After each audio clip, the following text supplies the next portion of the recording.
#1 movie in the US on Amazon Prime. Apparently, views skyrocketed quite a bit after the Pope's passing. Came out October 2024. May have been a boring movie otherwise, but with the recent events, it's quite relevant and I think very interesting. So if you want a fairly accurate view of what it's like at the Vatican after a pope leaves and they have to decide a new pope, check this movie out. It's a bit of a slow burn for sure. It's a bit of an intellectual thriller. Powerful performances from Ray Fiennes, Stanley Tucci, John Lithgow. The list goes on. But this is definitely a Ray Fiennes movie. So if you like Ray Fiennes, which I do, and any of the other stuff sounds interesting to you, check this movie out. Let me know what you think. Review over for all of you that are just left. For the rest of you, let's talk about it. I didn't realize how curious I'd be about the goings on at the Vatican and with the Pope and the cardinals and all those other people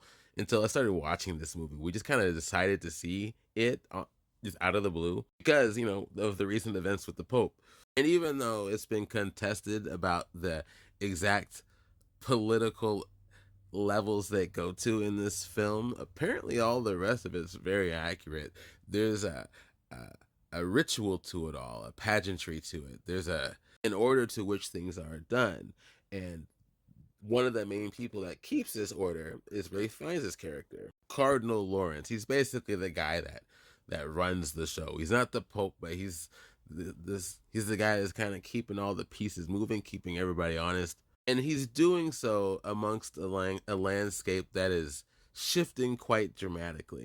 You start to realize there's many people vying for the position of being Pope. The power involved is very attractive to a lot of these people, perhaps too attractive. And a lot of these people have baggage attached to them. They repeated over and over again that a lot of the popes that they've had in history have had some kind of baggage, some kind of black mark attached to them, but they still were pope.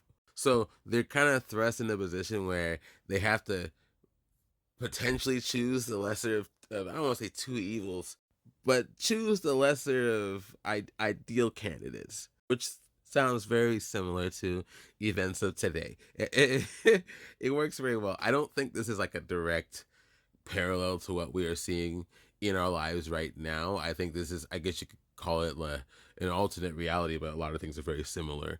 The only thing negative I would say about this movie, aside from it being long and slow, if you don't like that, you might not be interested.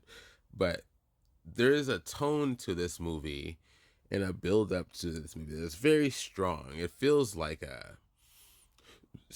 like a murder whodunit. And it kind of goes up and then it kind of turns into more of like a religious political thriller, and then it turns into something introspective and new. I almost want to say it's a little bit too far left field near the end. I understand it. I do like what happens. I won't ruin it, but the movie it kind of tricks you a bit, which I'm still on the fence about. I don't know if I like how it ended, just because again it started out so strong. It had such a big build up, and then by the end of it, okay, I'll say one minor spoiler. What actually happens at the end is far less of a problem than what they were dealing with earlier on in the movie. Far less, I think. Still powerful performances. Again, Ray Fiennes is killing it. He is the monster in the room. He's just doing such a good job emoting and giving you a character that feels unlike the actor.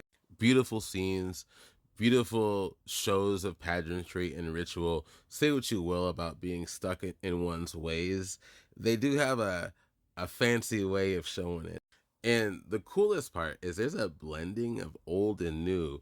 There's a lot of new technology used apparently there. It sounds like from what I was reading, a lot of this is very accurate to what we see today. It's interesting to see what historic values they hold on to and what they don't. For example, my wife kept mentioning the lighting. How do they get all this awesome lighting and like high-tech room equipment and whatnot in these rooms? Because again, these buildings are super old. It feels almost like a modernized fortress. There's just people and guards and just religious officials everywhere. Even though they're supposed to be sequestered, they're sequestered. It's like a beehive. All kinds of ways for things to kind of leak through and influence these elections. Check this out if you want to be a fly on the wall at the Vatican, seeing how they vote for a new pope. The rest of it, take it with a grain of salt. Fantastic performances again. Let me know what you think. And yeah, we'll talk later.